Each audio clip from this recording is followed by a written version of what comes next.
All right, let's talk about a few interesting things here. Let me just adjust my position a little bit here. Oh, this is what's difficult today. I don't know why. My setup is a little bit weird. That's why I'm looking away a little bit from the camera, but it really doesn't matter. What matters is this. What matters is what I wanted to talk about, really. And that's the. Let me just try something here and see if this works. I'm gonna do this again and again and again. Nah, it doesn't really work. I'm getting these weird feedbacks in my earphones. Anyway, so at the time of this recording, there's a lot of forest fires going on, especially in southern France and also in Spain, around the Madrid region. And obviously, there are climate changes going on. Now, this year, it's particularly bad because you got the climate changes that are already there, and on top of that, you have El Nino. So they kind of like stack on top of each other and make the whole thing even worse. Now, these climate change fanatics are suggesting that these forest fires are due to climate changes alone, which is objectively not true. Because, and I'll tell you why, the French government said that they had arrested about 160 people or so lately, suspected of arson. And also, the French Prime Minister, in some post on X, said that, look, these people face long jail sentences, which is fine, and also that 9 out of 10 forest fires, or excuse me, 9 out of 10 forest fires have been started or are due to human neglect or human sloppiness, whatever you want to, whichever word or whichever way you want to verb it. Excuse me, not verb it.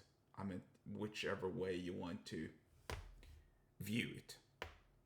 And so the facts are pretty obvious right now. Yet these climate change fanatics are insisting that, look, oh no, the forest fires are due to climate changes alone. Now that's not true. The climate changes, both natural, probably man-made, and also El Nino, stack on top of each other and make the whole region drier and more arid as of this year. And that's why the likelihood of forest fires increases. Obviously, everyone with half a brain knows that. But listen, when it comes to persuasion, and I'm not going to turn this into a political climate change discussion because that's not really the point here. The point is to talk about persuasion and how it can be used and abused. This is the same thing with the horrible fires in the Palisades in California last year.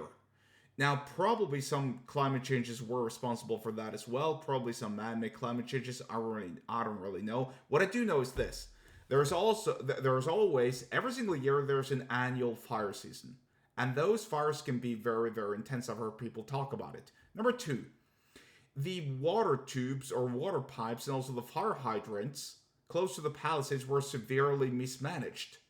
When the firefighters wanted to attach their fire hose to several of the fire hydrants, there was no water. So then what the hell do you expect? Of course it's going to burn. Because when the fire brigade doesn't have enough water because it's been severely mismanaged, then of course the thing is going to burn. I mean, it's obvious.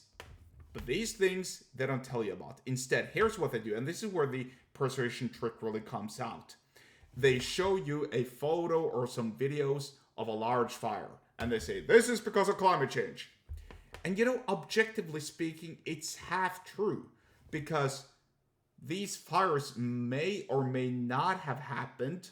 They could theoretically have happened at the same time as climate change is going on. So, objectively, what's true is there are climate changes and there are fires.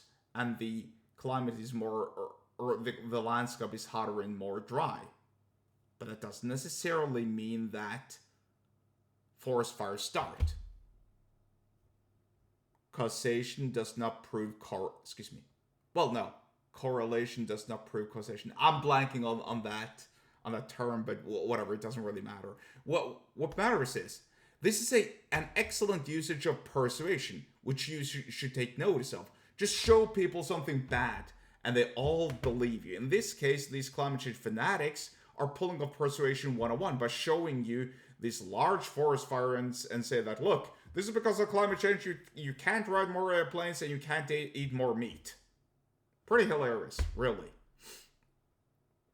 But not necessarily true. But that's beside the point. Well, it's actually part of the point, really, because I'll never suggest to anyone that they lie about their persuasion. I'll actually suggest to people that they're fair, that they're honest, and that they don't omit the truth. Hopefully that makes sense. Anyway, point being, if you can use visualization the same way as these climate change fanatics are doing now with these forest fires, then you have the ability to attract loads of people. Go forth and do so. And if you want to learn more about sales, persuasion, and business, get subscribed to my email list. There we go. Get subscribed to my email list. The link to do so is below the episode description wherever you're watching and or listening to this. And I'll see you there.